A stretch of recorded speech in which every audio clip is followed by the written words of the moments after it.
Eu cando saio por aí creo, me vexo, non, nestes momentos totalmente espontáneos onde te xuntas a botar uns contos con xente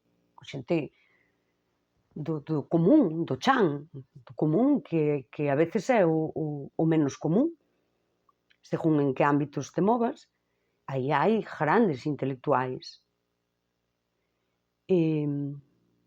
Eu indo por aí, polas parroquias, e xuntándome con señoras, maiormente, case sempre mulleres, e moitas foron e son grandes referentes para min, non? E son grandes intelectuais. Son persoas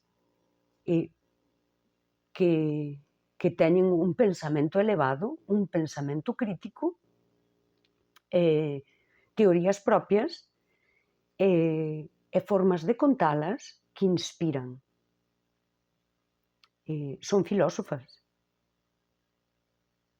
Para min, a persoa intelectual pode, ademais, académicamente, ser moi brillante e acreditar, non, estes títulos, pero non hai un título que acredite a túa capacidade intelectual máis aló da intelixencia, senón de usar o teu intelecto para pensar e elaborar, sí, pensamentos e ideas novas.